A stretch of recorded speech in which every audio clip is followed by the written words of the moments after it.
Salut les belles âmes! Aujourd'hui, je viens vous parler de la peur de voir ce que l'on voit vraiment.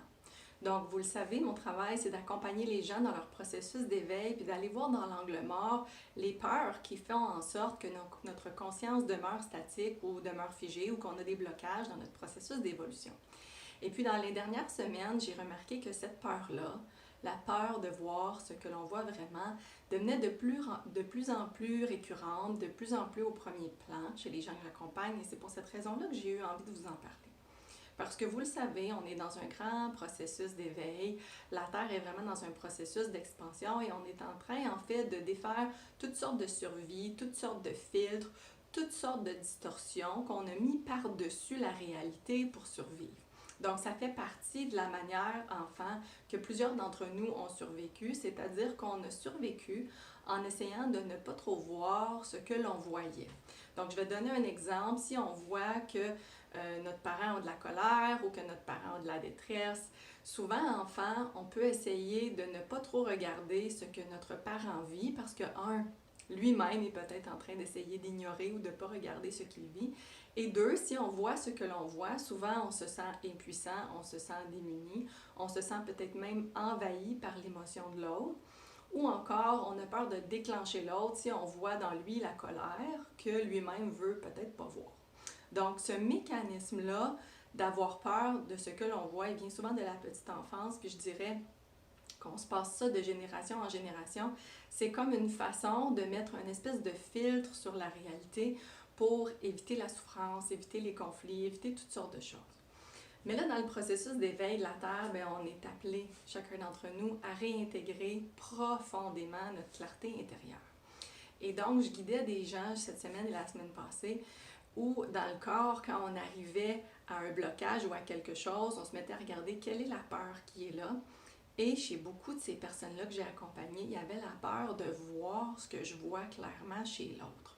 Donc, par exemple, avec ma sœur ou avec mon conjoint ou avec mes enfants, je vois en eux quelque chose qu'ils ne voient pas pour eux-mêmes. C'est-à-dire que je peux voir leur jalousie, je peux voir leur refus d'avancer, je peux voir les processus de manipulation, je peux voir l'abus. Et souvent, si surtout c'est quelqu'un que j'aime, mon réflexe, ça va être d'essayer de ne pas trop regarder ce que je vois parce que ça va compromettre la relation. C'est-à-dire que si j'habite complètement, entièrement ma clarté intérieure, je vais être obligée de regarder ce qui est là. Je vais être obligée, par exemple, de regarder la jalousie, ou je vais être obligée de regarder le refus d'avancer, ou je vais être obligée de regarder l'autodestruction ou l'autosabotage. Je vais être obligée de regarder la manipulation, je vais être obligée de regarder la peur, je vais être obligée de regarder la colère. Et tout ça, souvent, ce sont des parties de nous, je dirais des longueurs d'onde, des fréquences, des patterns de conscience qu'on a appris souvent à détourner les yeux, à essayer de ne pas trop confronter ça. Et donc, si vous êtes dans ce processus-là de rapatrier votre clarté intérieure, si vous êtes dans un processus d'éveil, vous vivez peut-être ça vous-même, la peur de voir ce que vous voyez vraiment, parce que je pense à quelqu'un que j'ai accompagné donc cette semaine qui disait « Mais si je vois ce que je vois vraiment, si je laisse complètement ma clarté intérieure m'habiter, il va y avoir un immense décalage parce que je suis avec des gens qui ont très peur de voir, qui refusent de voir, qui ferment leur troisième œil, qui ferment leurs yeux physiques et qui se ferment pour pas trop voir la souffrance. C'est un mécanisme de survie. Mais quand on se met à essayer de ne pas voir la souffrance, on stagne, on n'avance pas, puis souvent on l'amplifie.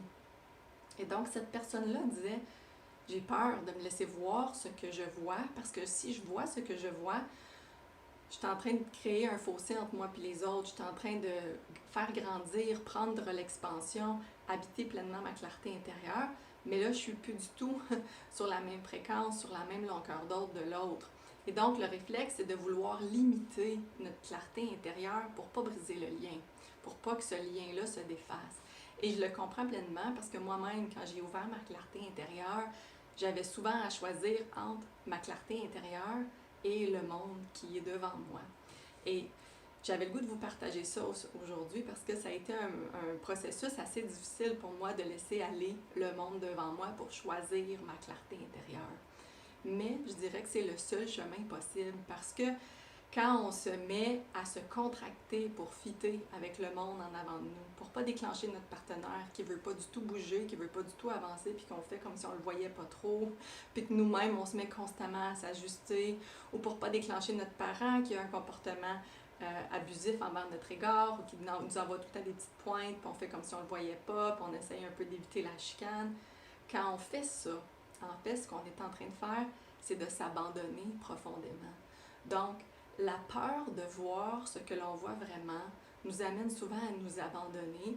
Puis je partage la capsule aujourd'hui parce que moi-même, c'est un processus que j'ai fait souvent. C'est un processus humain parce que je ne voulais pas perdre le monde en avant. Je ne voulais pas perdre ceux que j'aime. Je ne voulais pas perdre ce qui est important pour moi. Puis donc, je vous donne ce petit exercice-là pour conclure, en fait. Puis j'ai fait ça avec la personne que j'accompagnais dans les derniers jours. Puis je me suis dit, je pense que ça pourrait être intéressant de partager ça à tout mon monde.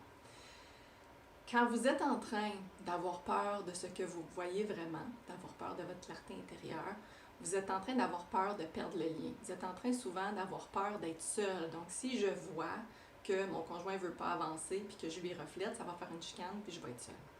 Et donc, le réflexe, par exemple, c'est de dire, ben, je n'irai pas dans la chicane pour ne pas être seule. Mais en fait, si vous ouvrez davantage votre clarté intérieure, vous allez voir que vous êtes déjà seul. Vous êtes déjà seul dans la relation. Et donc, cette prise de conscience-là, elle a beaucoup aidé la personne que j'accompagnais cette semaine parce que on arrivait dans ce qui est tel que c'est, plutôt que d'essayer de manipuler comment on voit pour pas trop déclencher un phénomène où je vais m'éloigner du monde qui est devant moi, je vais m'éloigner du monde en tant que personne, mais aussi du monde en tant que monde, tu sais, je vais prendre une distance avec le monde.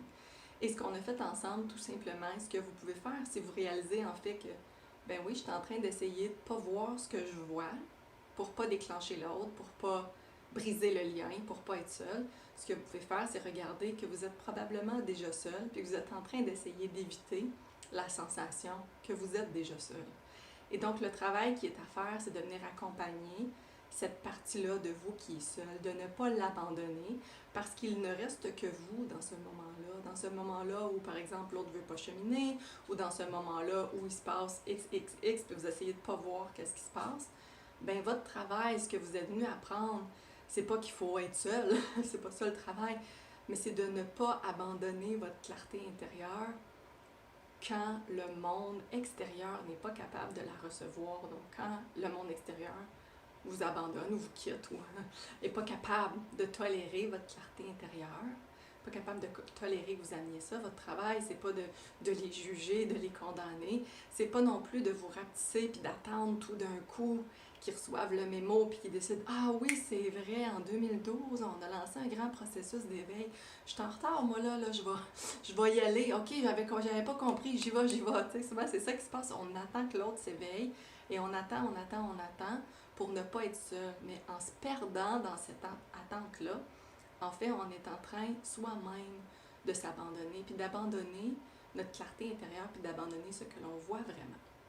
Donc, je vous lance cette question-là aujourd'hui.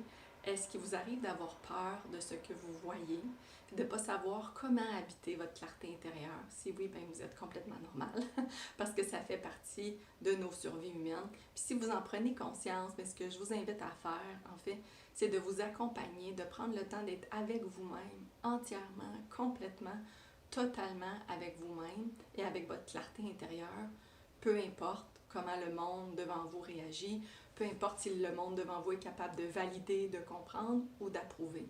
Et en faisant ça, en fait, vous êtes en train de réintégrer votre moi divin, vous êtes en train de réintégrer la partie de vous qui est sacrée et que vous avez dû abandonner pour fitter, on dirait, hein, comme fitter dans les moules, fitter dans la société.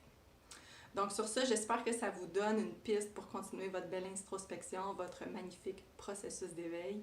N'hésitez pas à laisser un commentaire sous la vidéo, à laisser le petit pouce si vous avez trouvé que c'était pertinent, puis même à le partager à d'autres personnes comme vous qui sont en quête de clarté intérieure, qui sont sur le chemin qui mène en fait à la clarté intérieure. Donc sur ça, je vous souhaite une bonne journée puis je vous dis à tout bientôt.